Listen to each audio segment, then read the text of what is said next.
Welcome into another edition of the Irish Hello, the morning of May 7th. Not only May 7th, Shay, Gateway Grizzlies opening day. So happy for you. Lot to talk about on the sports docket. First of all, let's talk about the Grizzlies. How you feeling? Yes, the Frontier League does open today on the road in Pearl, Mississippi. I understand that is a suburb of Jackson, Mississippi. So former minor league park for the Mississippi Braves minor league Okay. team. So I've heard it's a graveyard, very big park. So the hitters were going to have to muscle it out of there a little bit to get it out. So first season with 102 games in the Frontier League. So they're starting a week earlier than they usually do. So we'll see how that pans out. That's a grind. It's not a full 162, but it's close. It's close. A full Oh, 102. Yep. yeah. Only thing I know about Jackson, Mississippi is the Uptown Funk by Bruno Mars, the part of that song where it's in it. But yeah, excited Jackson, for the Mississippi. Excited for the Grizzlies. We had some NBA last night, or we had a game that was played. I don't know if it was competitive at any point. The San Antonio Spurs, how about that? They talk about that Greg Popovich was sitting in the film session after game one. Victor Wembanyama's obviously this ultra competitive guy that doesn't really lay down, and they just took it to Minnesota. 133 to 95 the final. It felt like everybody was eating. Julian Champagnie in the third quarter didn't miss a three. He had 12 points in that quarter alone. This team just came to play. And I think based on our last conversation on our last show about why we thought they had the clear advantage against Minnesota, that kind of all came to fruition in game two. Yeah, they had seven guys in double figures, I believe, if I did my math right. Very balanced scoring attack. Wembanyama led it with the double double. Did not have a triple double with blocks, like he about did on Monday night when they played. I opened that game up in like the beginning of the second quarter, and Wemby had 8 blocks already. I was like, what in the world are we watching? And turns out like half of those were goaltends, and he had far less blocks last night, so they did a better job policing that. But Minnesota shot terribly in the paint last night, which they actually did pretty well at Monday's game, and that when they stole game one on the road. I think Minnesota's fine. I mean, they took one in San Antonio. That's all you can ask for to begin the series. But last night was pretty concerning. They were just turning it over constantly. How many turnovers did they end up with? Like over 20, 22 turnovers. Um, and I turned it off at halftime just because I had better things to do than watch that blowout, and it stayed a blowout throughout. Spurs were up by almost 50 at one point in the second half. The Wolves were just not getting back. It was like a lack of effort and hustle in the first half, and that's why they dug themselves such a big hole. It was their lowest first half point output of the entire season. They had what 35 points, I believe, in the first half. It was awful, and they picked it up in the second half, but their defense was even worse than it was in the first half. So yeah, it was just a terrible game from start to finish for Minnesota. A lot of turnovers, lack of hustle, lack of effort. Couldn't score anything in the paint. It was bad all the way around for Minnesota, but they could afford a stinker when they're going back to home with a series tied up at 1-1. Yeah, Keldon Johnson, six man of the year. I felt like he was the guy that punished Minnesota possession after possession of just getting the ball on the inbound and then driving all the way to the rim and getting fouled because no one was back there. So that's an adjustment that Minnesota clearly needs to make. A couple of others. When I was watching that game last night, Victor Wembanyama's rim presence, like just the threat of him blocking the shot, that Yes. inefficiency on two pointers was evident. The Timberwolves could not make shots even around the rim. They ended, I guess they ended 40% from the field, but at halftime they were at about 32%, so they improved as the game went on, probably because Wembanyama was out of the game for a lot of that second half because they were up so big. So that's an adjustment they need to make is how do you score on Wembanyama? How do you neutralize him? Because if he's there, it's going to be impossible to score. And then on the other side, Anthony Edwards has been coming off the bench for this injury management, but they need more out of him. I believe he's the future face of the NBA. He only had 12 points last night. I believe he had 12 in game one. If they're going to win this series, he needs to really step up.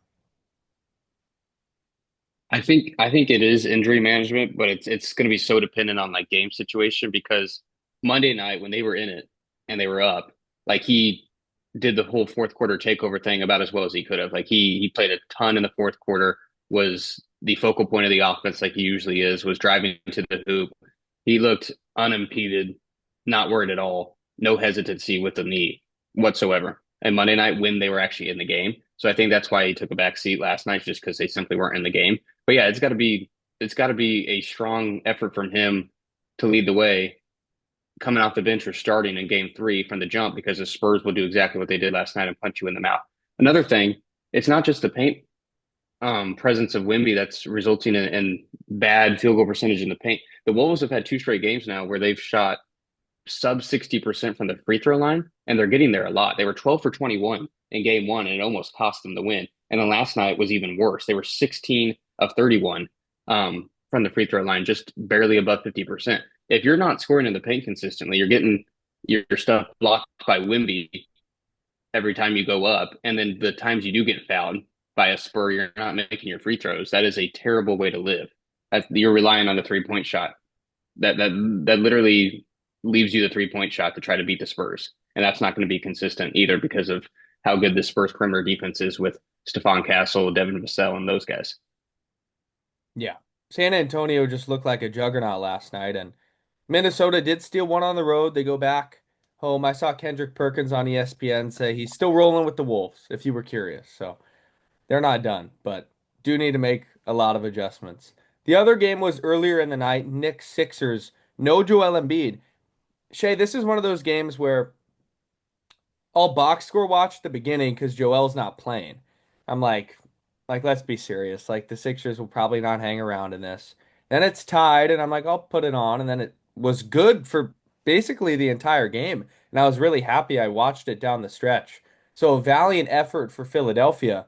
But I saw a stat that when they're down 0-2, they never come back. I think they have zero series wins, maybe in franchise history, down 0-2 in the playoffs, something like that. So it's looking quite bleak, but Jalen Brunson continued to do his thing. So did OG Anunoby, who was the star. And it comes back to it. Without Joel Embiid, who is Philadelphia?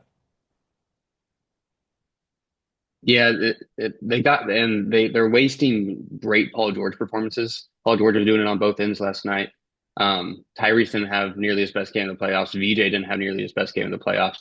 When they were hanging around with Boston without JoJo, it was those guys going off, and that just did not happen last night. Um, and so yeah, we talked about it after the Sixers came back from 3-1 down against Boston. It was like the series storyline for their series against the Knicks is Joel Embiid centered. And if he's not playing, they have no chance because even if he is playing, it's going to be an uphill climb. On the Knicks side, is OG Anunoby all of a sudden like the second most important player on this team? We know what he does for the with the defense. I know Cat was great last night, but he took I think 8 field goal attempts. It Yeah. was all. Like OG has taken over multiple playoff games for the Knicks, and he had 4 steals to go along with his 20 something points last night. He went off in those games down the stretch against the Hawks in that series. Like OG is quickly becoming one of the most essential players on this Knicks team if they're actually going to go on a run to the NBA Finals. He has been incredible, absolutely incredible. Yeah, he feels like that X factor that almost every NBA Finals team needs. Like when the Denver Hmm. Nuggets won the championship, they had Aaron Gordon. When the Milwaukee Bucks won the championship, they had Drew Holiday. Like it's the same defensive minded, but I can give it to you on offense players that really thrive in the playoffs, and OG's doing that. This team is far and away the favorites in the East. I haven't looked at FanDuel or any actual odds, but like from an eye test perspective, they have to be clear-cut favorites to go to the NBA Finals and likely play the Oklahoma City Thunder, just like we predicted at the beginning of the season. Yeah, they had a terrible 3-point shooting night last night, and I think if a few more of those go in, then this is not a close game. Like they seem very content not pressing down the gas pedal offensively and just kind of cruising without Joel Embiid, and it worked. They came away with a 6-point victory. Now they can go to Philly up 2-0 in the series. Who knows if Embiid's going to be there then? But it feels like if they needed more from that Knicks offense last night, then they would have had a little bit more sense of urgency, and they just were able to cruise without it. Um, Yeah, I don't think this is a 3-1 situation where they can come back again in terms of Philadelphia. Like they got to win the next two in Philly with Embiid um, for this to be a series again. And I know we I categorize this at least as like a if Joel Embiid's healthy, this is close to a toss-up series. It's quickly not becoming that. So they really need Embiid back because they have multiple guys on that Knicks side. Think about it like Deuce McBride. He has shown flashes in the past of like he could be that OG Anunoby type where he's right there with Brunson scoring the basketball at will. He was not good at all last night, but that this is just the Knicks team where if OG and Mikal Bridges stop having good games next week or in the Eastern Conference Finals, who knows if Deuce McBride would step up? Who knows if Josh Hart will get you that triple double performance that he's capable of? What if Jordan Clarkson has more left in the tank? Like this is a much deeper Knicks team than what we were talking about with like the Tom Thibodeau teams where he played his starters 45 minutes each. And that is what makes them so scary this year specifically is they have options upon options and it does not end with OG Anunoby. They're incredible. Crazy stat I saw too, Shay. Joel Embiid since 2023 has not played 6 consecutive games. Since 2023 hasn't Hmm. played 6 games in a row. Six. Unbelievable. Do you think his knee just like swells up after these Yeah. games? Like is that the issue probably? Like he's got so much wrong in there that if he plays 40 minutes, 35 minutes and like the swelling is so insurmountable. And that was I was listening to what podcast was it? I'm not going to remember, but he brought up the fact that it's like when we get to this next round, it is every other day. Like there's no 2 day travel days. It is every other day you guys are playing, and so that is not good for Embiid. And he was right already. He misses game two. The Sixers fail to capitalize in New York, and they go back home down 2-0 in the series. So it's that the schedule becomes more grueling for a guy like Embiid. And it sucks because when he's on the floor, he's about as good as it gets. And it's always been the case for him. It's like he just can't stay healthy. And did you see the clip also in game one? He obviously had the appendectomy where he got his appendix taken out. Mikal Bridges was coming off a screen and almost threw an elbow right into his side. And apparently that's a part of this injury that held him out in game two, is that it's not just the lower body, it's the Mm. appendix. And it did look kind of dirty. Like if I'm being fully transparent, Bridges just came in and went boom right into the side. And I was like, I don't love that.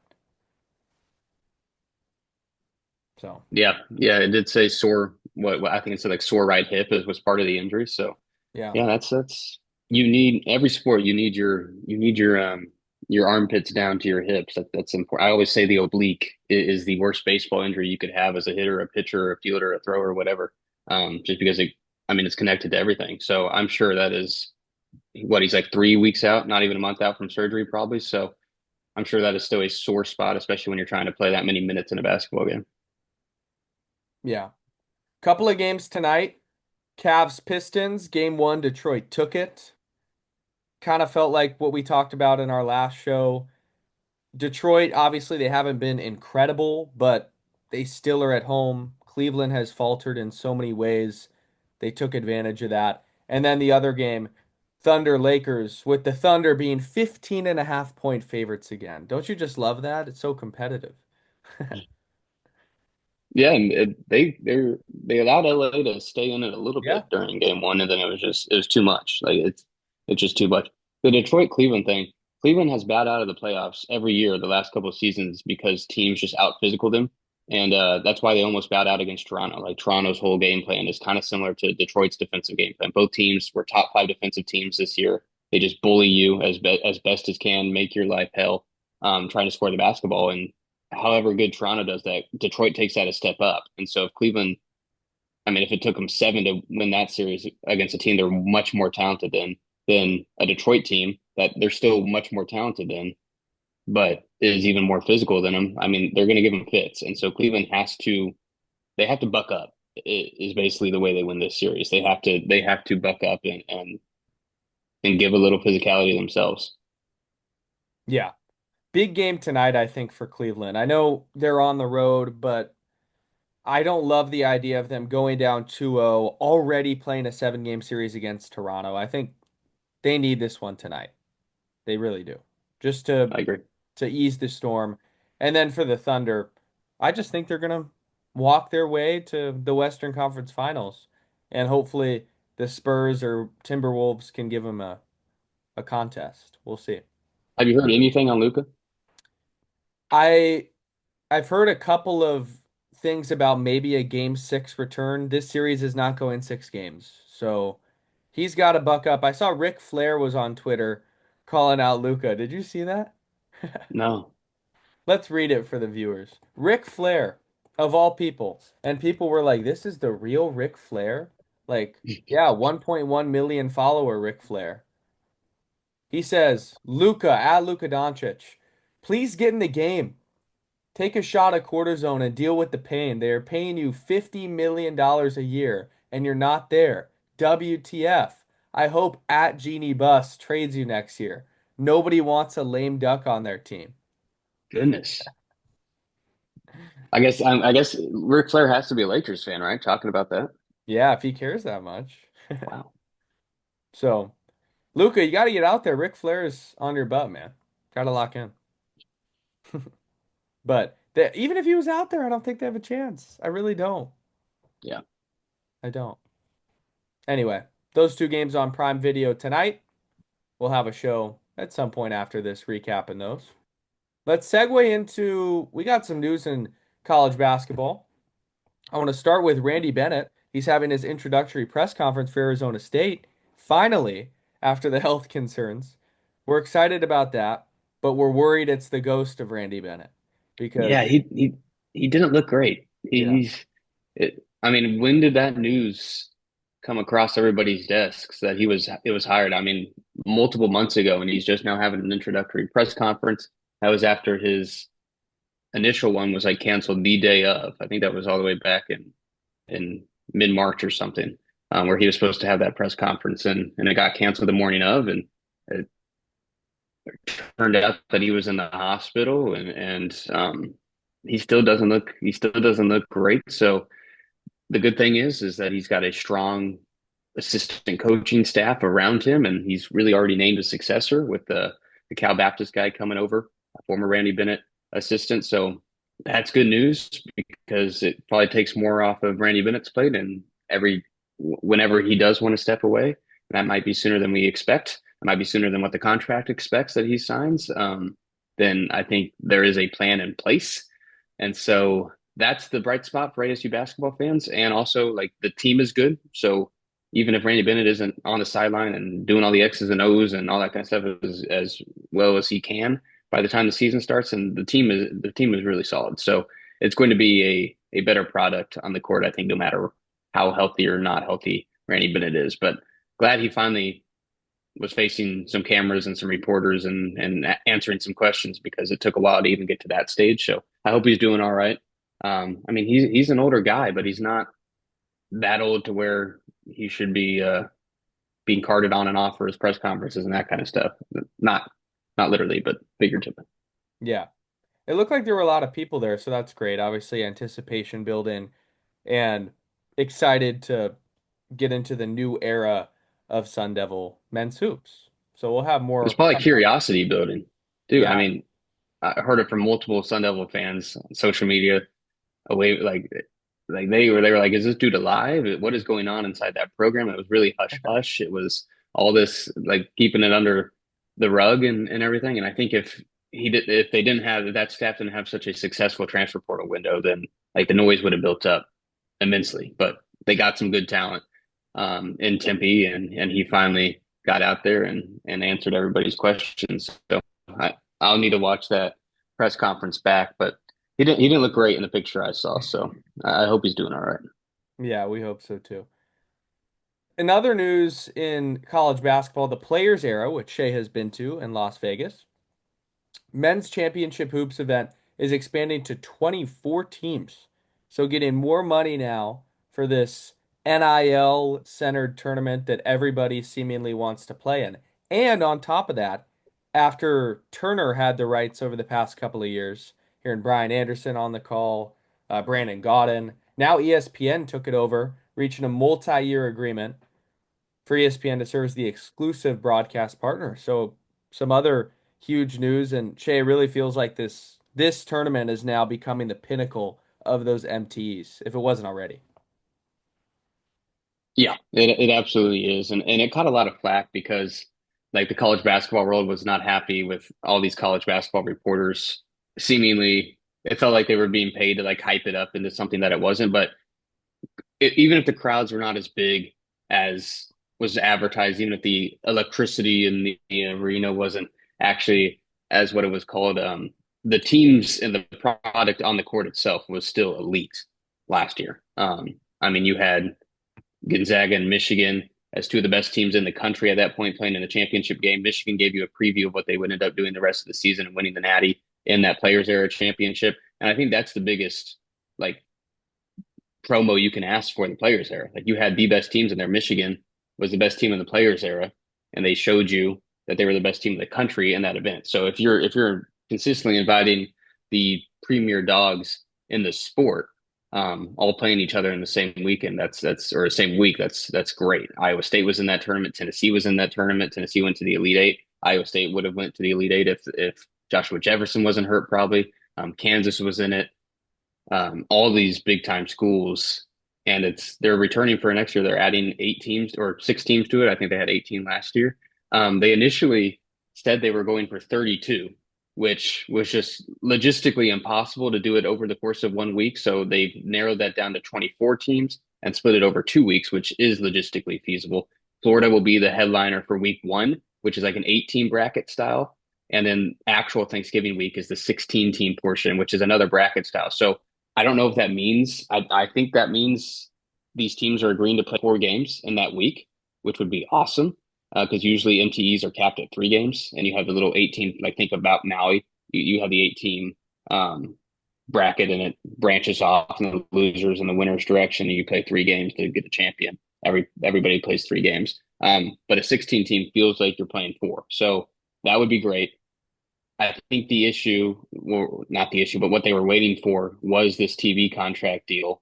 They've had issues paying out all the millions of dollars they pledged to these teams to play in it because it was established as this like NIL centered event where these players and these teams are getting tons of money to go through their NIL, but a lot of these teams weren't getting that money yet.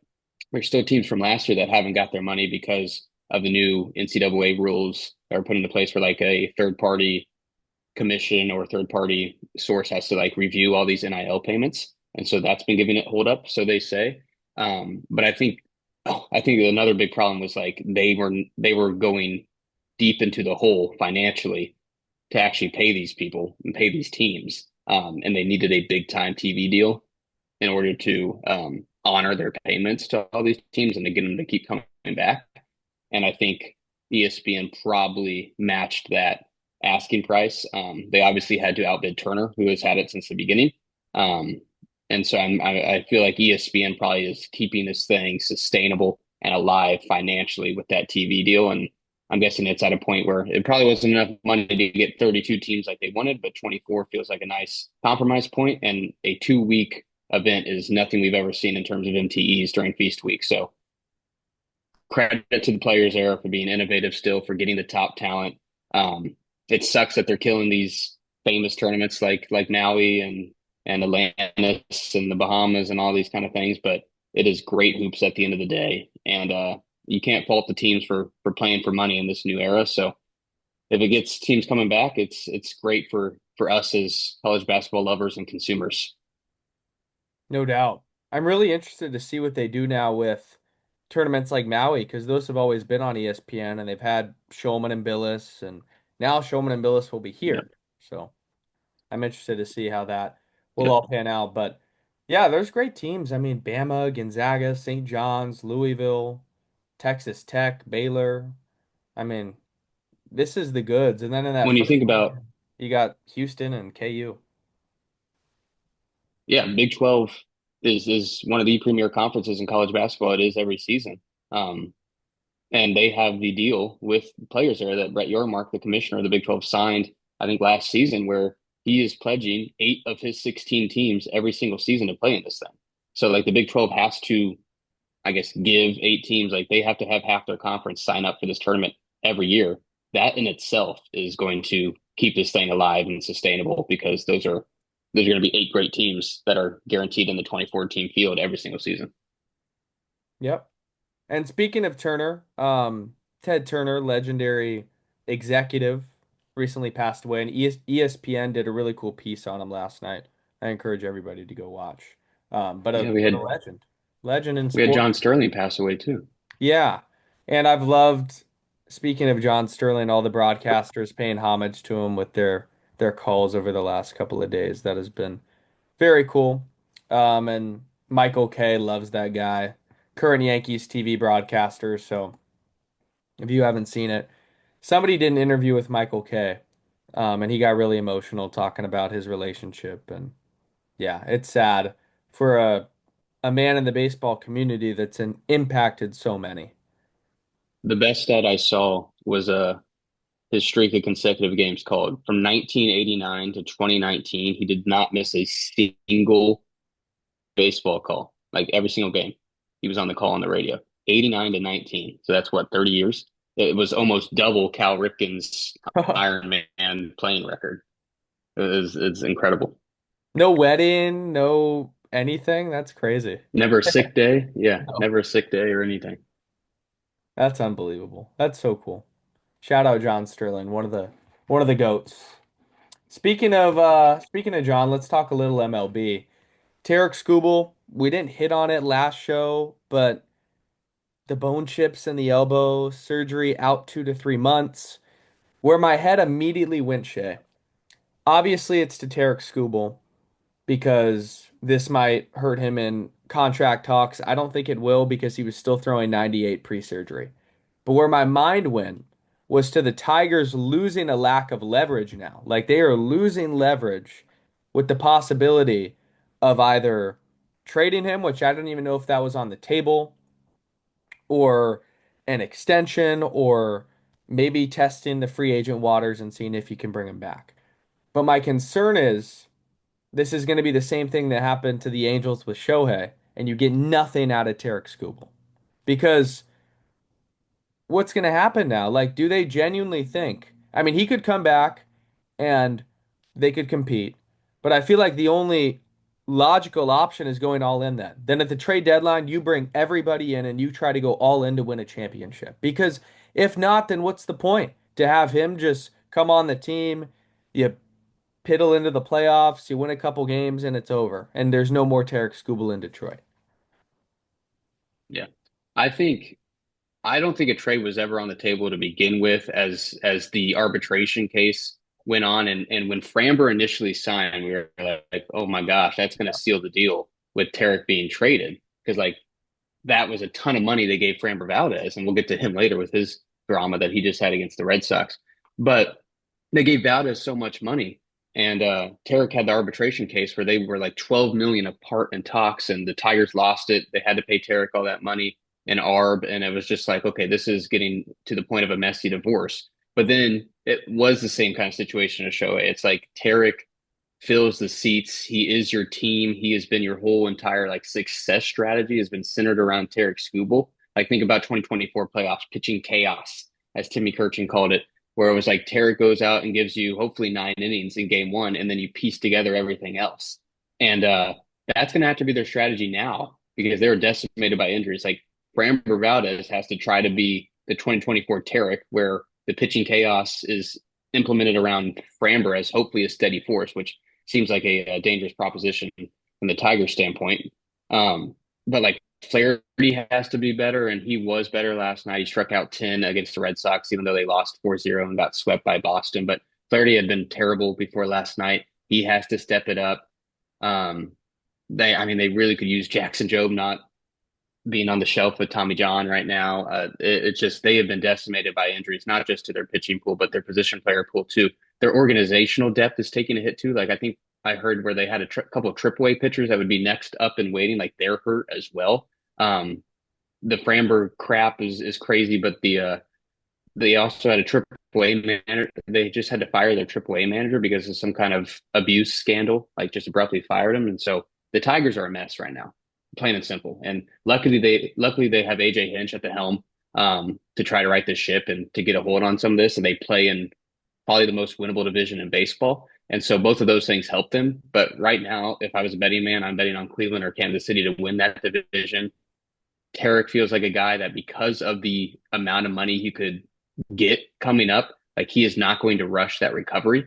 Um, and I guess you can make the argument where like he comes back and he's got 6 weeks to prove he's still Tarik Skubal, then yes, that's going to help him with his contract payday. But like, do the Tigers try to take advantage of this and offer him a 1 or 2 year deal with high AAV? So like Tarik maybe takes that because he can then prove with Detroit still that he'll still have a season or two to like show that he's not injury prone and can prove that he's dominant after this surgery and then get his money up again. But I don't know if I would advise Tarik to take that. I mean, I think teams will still pay him a crap ton of money despite the injury stuff. And it's kind of a pickle that the Tigers are in now because do you try to bank on Tarik coming back for the last month? Do you think he is coming from this point of trying to prove that he's still got it at the end of the season because he's an impending free agent? Or do you, I mean, I think these next couple months are crucial for them to position themselves as buyers or sellers this year. It's a terrible time because of all the injuries that were happening around Detroit for Tarik to go down. Then you immediately have Framber, who was supposed to be next guy up. Like it's okay that Tarik went down. We have Framber Valdez now. We never had this good of a number two behind Skubal, and then he lets up a crap ton of runs and intentionally plunks Story and gets suspended and all this kind of stuff. And the manager AJ Hinch is like usually we feel like we're in the right when we go out there in those benches clearing situations. We were not in the right tonight. Like nobody had Framber's back on the team. It's a crap show. Just to refrain from saying the other word, but like it's a mess over there in Detroit, and I worry about them. But again, thankfully they are in the AL Central, where if they were in any other division, I think I would already start enacting plans to wave the white flag on the season. Yeah, and when your whole identity, I mean, you hit the nail on the head, is Tarik Skubal, it makes it that much more difficult. It's not like this offense is incredible and you have stars up and down and you're so infatuated with them scoring 6+ runs a game, or the rotation is good enough to hold up. That remains to be a question because of the Framber Valdez stuff, and we'll segue into that. Framber the other day, Shay just said it, gives up a ton of runs. He's frustrated. He thinks they're probably stealing his signs, which they were because he was tipping his pitches. The runners on second could see the grips in his glove. That's completely on the pitcher. There's nothing dirty about that. Gets mad, hits Story, bench is clear.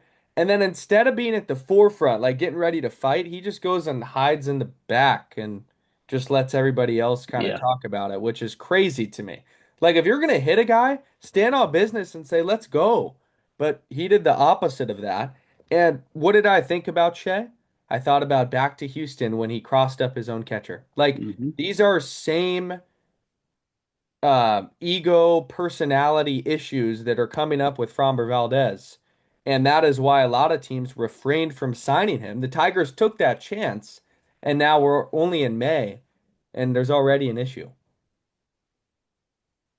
Yeah, I felt like a broken record during the offseason talking about the free agent market and like I was like I would not want my team to pay Framber as much as like he's going to get because of like simply because of that one instance where we saw him intentionally cross up the catcher. Like that is crazy to do that in the major leagues. Like that is any level of baseball that's wild. But for that to happen on an MLB mound was bizarre to me.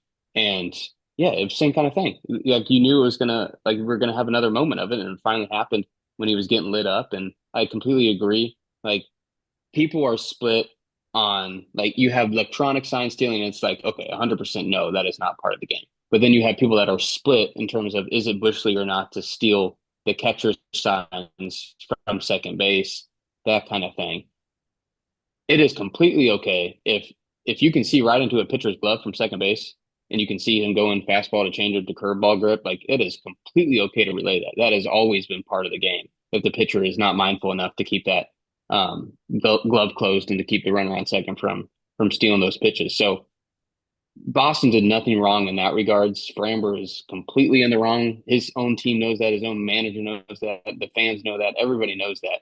And then I completely agree with you. The worst part of this whole thing was Framber just standing over there in the corner, away from the entire benches clearing situation, and he was just watching his team try to go to bat for him, which they didn't even want to. Um, it was terrible, and it's just completely symbolic of where the Detroit Tigers are right now. He needs to figure it out. I mean, you gotta take your own ego out of it. Like it's bigger than that right now with Detroit. You don't have Tarik Skubal. You'll need somebody to step up. You need somebody to take that ace role. And when you're getting paid as handsomely as Framber Valdez is, come on, man. Like you gotta be out there competing. And if it's a bad start, you gotta wear it and you gotta be respectful and just gosh, man, it's got to be so frustrating for AJ Hinch and that entire front office.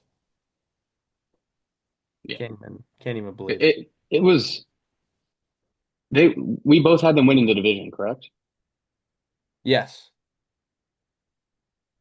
And they have the roster to do it. I mean, adding Framber to Tarek, plus you hope to get some depth from guys like Flaherty and those fellas, but Tarek going down should not be like a big old domino to implode the entire team. And I guess that's been the gripe we've had with the Tigers the past couple of seasons, but it's worked. And so we trusted it again this year. Their offense was actually top half of the league last season. Like Hinch presses so many of the correct buttons where like he makes up for so many of like the lack of talent at points in the roster, and it just feels like whoever they call up to fill in at bats and whoever he uses to pinch hit, like it just always works. But like you can't put that much on an MLB manager. Like the roster is kind of showing its weakness, where like a couple injuries here, a couple injuries there, and all of a sudden we're talking about them as the third best team in the American League Central. It, Yeah. it's it's not good. It was never sustainable, and it'll really go downhill if they don't figure out how to keep Tarek in Detroit, which it doesn't look likely right now. I just fear a world where he goes to one of the big teams, the Mets, Dodgers, Yankees. I feel like that's inevitable if he hits free agency just with the money, but if there's an impending lockout, that changes a lot of that financial strategy as well. The Cubs, they walked off the Reds 3 straight days. How demoralizing is that? You go to the park every day, you compete for a full nine, you're right there, and you get walked off. And then, okay, we'll do it again tomorrow, and it happens again. And then, like, of all things to happen, too, you're in the ninth inning, you're up two, and PCA takes you deep to the opposite field. And then you get walked off because you walk a guy in with Michael Bush up. That's last night. These Reds, we were all over the demise being likely with being bottom 10 in whip, but somehow being this elite team. I was just looking at the stand-in Shay.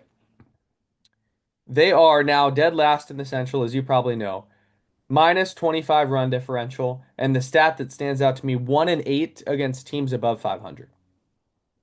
Yeah, they had a negative run differential even when they were what 10 games above 500, which I didn't even know. I didn't even know how that was possible.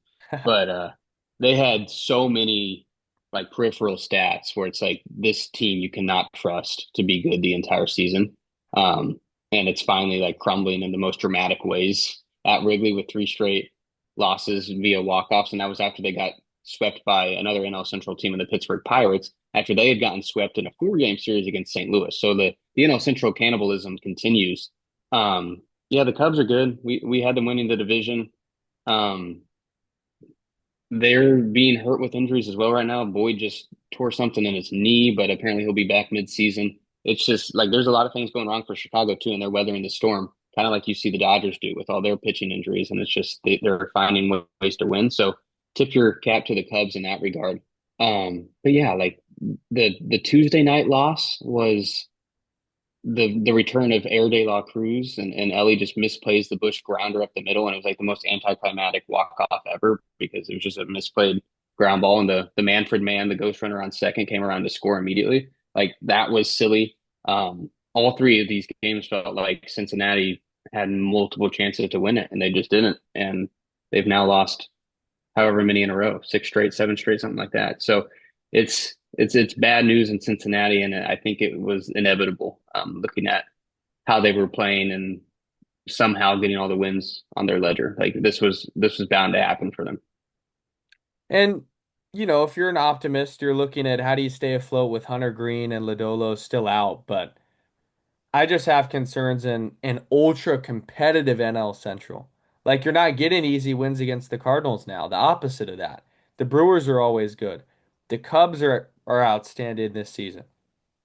The Pirates are really good. Their pitching staff is loaded. So it's bad news. The Reds need to improve a lot, especially on the exterior sides of that starting rotation outside of Green and Lodolo until they get back in the summertime.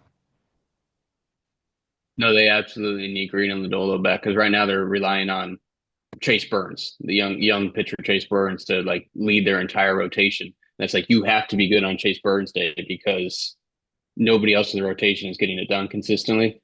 Like Andrew Abbott has been really bad to start the year. It's been rough outside of Burns. And the beginning of the season, it was like a really good bullpen that was keeping them in games, and the offense would do just enough to squeak out the wins. And now, as the rotation had started to come on a little bit this week, it was the bullpen imploding, and the offense has just consistently not done enough to cover some of those pitching faults. So it's not a good team in terms of like you always get frustrated as a baseball fan when it's like your offense clicks finally, but your pitching staff really struggles and falls apart in the same game, and it doesn't matter. Or if your pitching staff does really well, but your offense can't score more than one or two runs, that is like the embodiment of the Cincinnati Reds.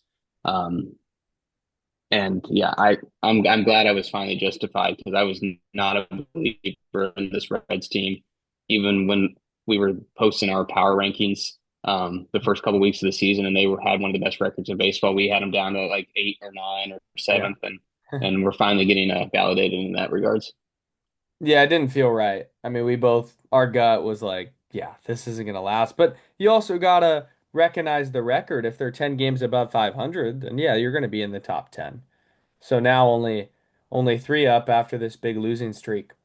As we talk, bad news in New York. It looks like Jason Dominguez was just carted off in the first inning after a hard collision. So I Oh really hope wow. he's okay. We'll probably see that later. Um, and yeah, just a lot of injuries just plaguing this league right now. All over, it feels like. The Crazy. Yankees, yeah, the Yankees have a little bit of embarrassment of riches going on. Like right now, they're keeping Volpe in the minors because Yeah. Caballero and Rosario and McMahon have been so steady over there on the left side of the infield. Mainly Caballero's like he's been the shortstop, and when Volpe's been injured, and he's like probably giving them a little bit better than what Volpe could coming up to the majors right now. So like the Yankees, they're just fine. Like Dominguez came up because they put Stanton on the IL, but really they might have been able to like keep Stanton off the IL, but they had like a 40-man roster excess issue. Like they had a DFA Grichuk. So they have a ton of players that can give them great um at bats on the major league level. We just talked about how good their rotation was on Monday's show. So they are just fine. They even have like Spencer Jones, I think, has been solid in AAA. Like, is he going to come up now? Who knows? So the Yankees, I'm still very high on. Yeah, they have so many options. It's ridiculous. And still, the best team in the American League, only two teams in the AL above 500, I believe. Yankees and Rays. Yeah, how about the Rays, man? They won like 12 of their last 13 games, I think. It's insane.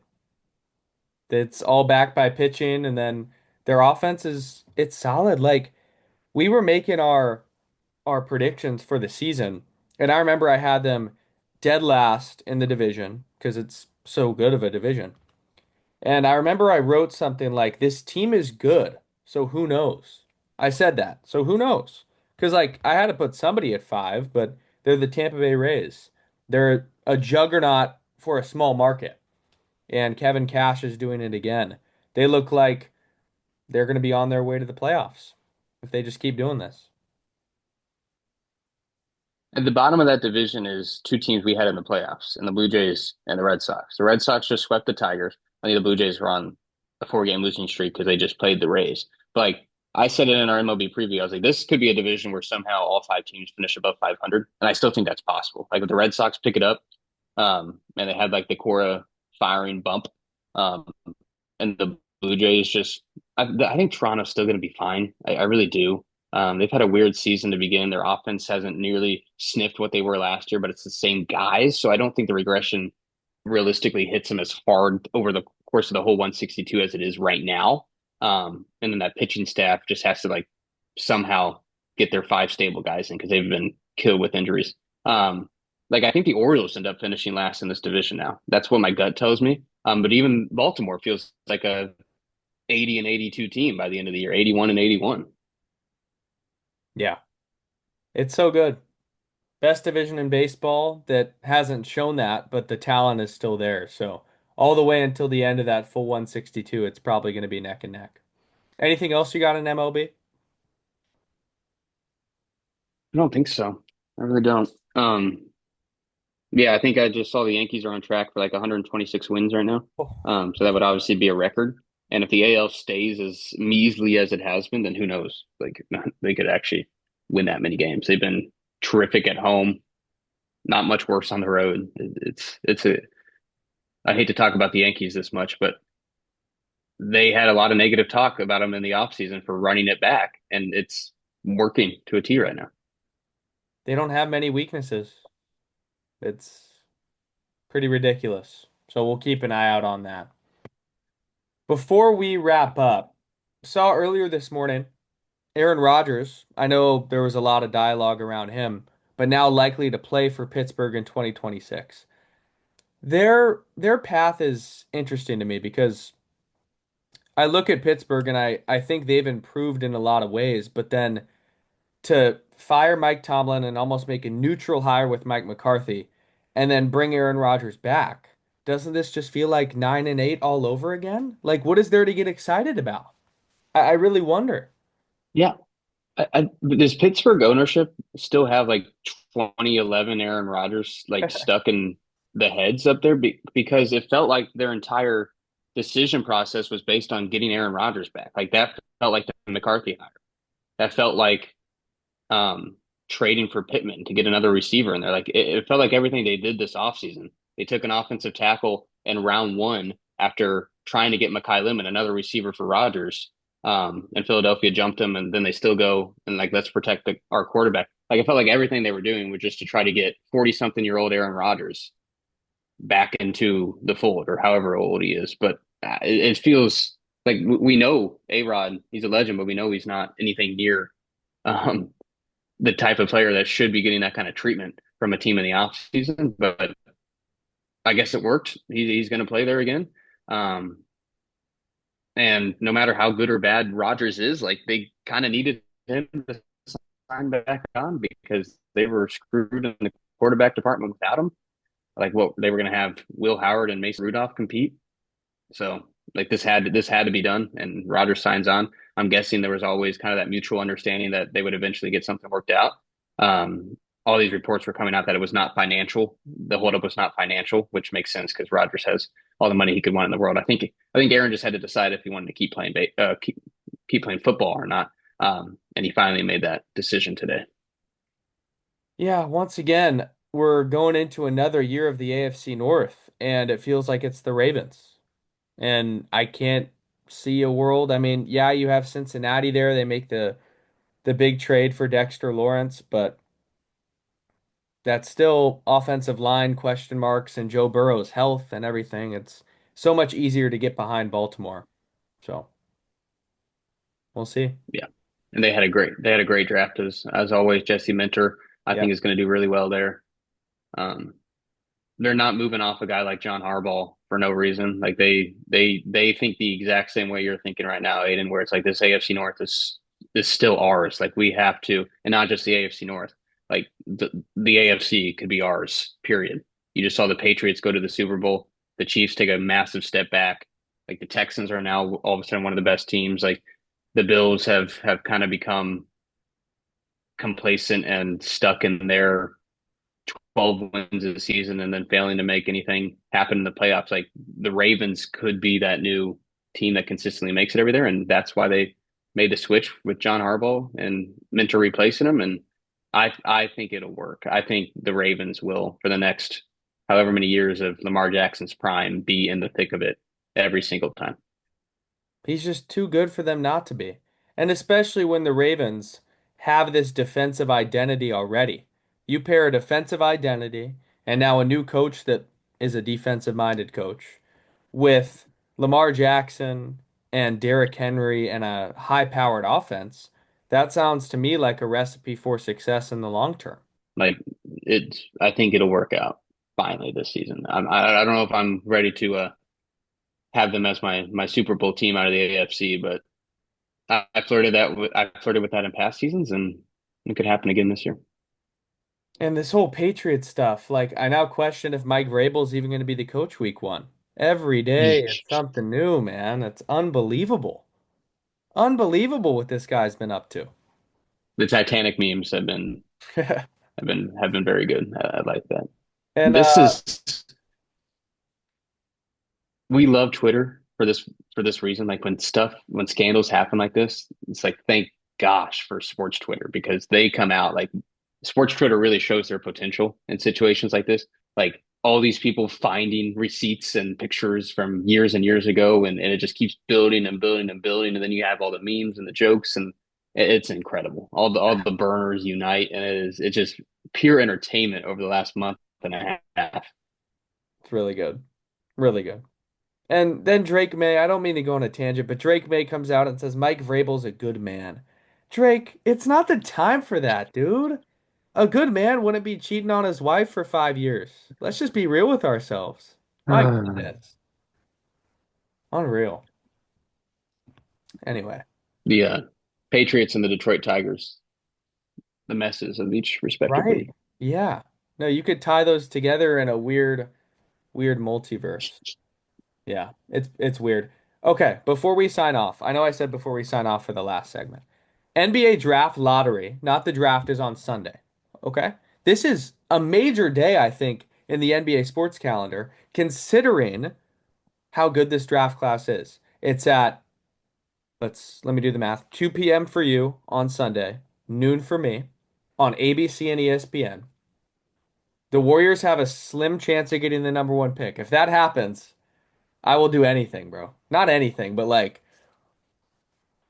my goodness. We've had similar conversations with NBA teams in the past. So I would not advise you to keep going with Yeah, that, but you yeah. never know. I mean, NBA is the league where it's like no matter what happens, the rigged allegations fly, and we've seen some things happen. Like the Spurs get Wimby. Look how that worked out. Yeah. One of the premier teams of the 21st century became premier again because they got the number one pick somehow. The Mavericks part with Luka Doncic, and then all of a sudden they get Cooper Flag. Like shady things happen. Seems like every single lottery. You just had the rigged allegations fly. The NHL lottery Yep. was a couple nights ago, and everybody was mad that Toronto got the number one overall pick. So yeah, we'll see what happens with the NBA. It could very well be your Golden State Warriors getting that number one overall pick and trying to get Steph Curry another ring. You never know. You never know what's going on, what conversations are being had with Adam Silver and that law firm that is supposed to be the neutral operators of the NBA lottery. My new Pacers, they've got a great chance for the number one overall Yeah. pick. So fingers crossed. Yeah. No, I'm intrigued. I think you're happy if you're anywhere in the top four, but if you're a team that was bad, if you're a Utah, if you're a Washington, if you're an Indiana, you feel pretty bad if you're not in the top two, I think. After a year of tanking, you got to be in that Well, top. and that's like not only the draft class, but all that discourse around tanking and like it's got to stop. And we see the new proposal about how teams 4 through 10 will have better odds for the number one overall pick than the bottom three teams. And it's like the NBA is in crisis mode right now with the current state of you've got 20 teams that make the playoff slash play in, and it feels like the other 10 teams are trying to lose games during the regular season. Like that is a terrible situation to be in as a league. And this lottery is all part of that process. So we'll see what happens. Um, but depending on the order after Sunday's lottery, like that narrative is just going to pop up again and then be talked about again. So Yeah. And with that, the Bucks are trying to resolve all this Giannis stuff before the draft. So you could see that based on where they fall in the lottery, maybe playing a factor. I think that those storylines will be pretty prominent this next week or so. there's like no way he's on Milwaukee next year. But it feels like we've had this ongoing conversation for 2 seasons now, where it's like, okay, Giannis is going to part with the Bucks eventually, and then it just keeps getting pushed and pushed and pushed and pushed, and they've won an NBA title there, and it's a mess there. It sounds like he only wants to be on the East Coast, but how many teams are even capable of pulling that kind of trade off for Giannis? Like, is it the Heat eventually? Is it Orlando that tries to make a big move like that? Like, what teams are even capable of pulling that off? And is Giannis like, yes, you want to go to the East Coast, but do you want to go play for Orlando? Like, who knows? So Yeah, I've thought Miami, I thought New York, but why would you do that when you already have a balanced roster? I've even thought Toronto. I think that could be a potential landing spot, but I just compared Scotty Barnes' style of play to Giannis. So what's the point then if you got two of the same stylistic basketball player? I think he will stay East, but yeah. interesting. All right, man. Anything else you got before we wrap this show up? What if it's the Nets? What if the Nets try to make another push like they did a couple years ago? I just would question, do they have the pieces around Giannis to even like I know Giannis is incredible. I think they'd probably make the playoffs a year after they trade for him. But do they have the other dudes? Like what would that look like? Do they keep Well, MPJ? well, they don't right. Yeah, they don't right now. But like you would think if it's a team that has shown that they want to go all in, even though it might not make any sense to, like it almost worked with the big three a few years ago. Like it was the Kevin Durant toe on the line. And so like do they try to run that back instead of perennially being bad and with all this that's where it comes in with all this anti-tanking talk. It's like, okay, the Nets are actually like financially capable and they've shown they're willing in the past to like do something like this. I don't even know if they have enough talent on that roster to pull off the honest trade, but and I don't know what their this is just me like throwing stuff at a wall. Like I don't even know what their NBA like draft pick situation is, but that feels like a team that would, with reckless abandonment, try to pull that kind of trade off and build an instant winner around Giannis. It would keep him on the East Coast. He would be again like the star and the poster of what they would be trying to do there. So I mean, if it's hard to find an East Coast team that would want to pull off a trade like that and have the resources to, then I started thinking about an East Coast team that would just do it for the hell of it, and that would be the Brooklyn Nets. I completely see the vision. They were a team that popped into my head too, and I think some basketball writers have floated it as a possibility. So that would really shake up the league. And I just looked up while you were talking their salary cap situation. 98 million bucks in second apron space. That's a lot of money to play with to go get some other players. I was gonna say, I mean, they're paying like 8 rookies that aren't really that good. So I was like, surely they have enough money for it. So, Yeah. This free agent class isn't the most sexy to say the least, but you could get but like some players. if they come out of Sunday's lottery with the top four and they can pair a Giannis with a Darren Peterson, or they can pair a Giannis with a Boozer or even Really. a Caleb Wilson, like that is all of a sudden like, oh, you start thinking about some stuff in Brooklyn. So Yeah. it's gonna take a whole lot more than that, but you never know. Even more of a reason why you should watch the lottery on Sunday. I know I'll be seated. I remember vividly, same situation, done with school back home, turning it on, see the Mavericks got the number one pick, and I was like, is this real? Like, what are we There, doing? everybody's wheels started turning about, oh my gosh, was there some kind of secret agreement Oh yeah. between Dallas How and could it and not? and Adam Silver? So How could it not? Man. All right, Shay. A pleasure as always. Another edition of the Irish Hello. We'll be back early next week. Still figuring out our schedules. As you guys know, Shay and I do summer ball. Shay starts a little earlier than I do, so we'll be concrete at some point. But for now, we're doing these pre-tape shows for the benefit of you. Shay and I talked about it because I don't want it to be lagging. I want you guys to like hear what we're saying. And sometimes with the live stream, stuff can get cut off. So we're all about quality here on the Irish Show. all day. That's it. That's all that matters. All right. Enjoy the rest of your day, Shay. For Shay Maloney, Aiden O'Neill signing off. We'll see you next week.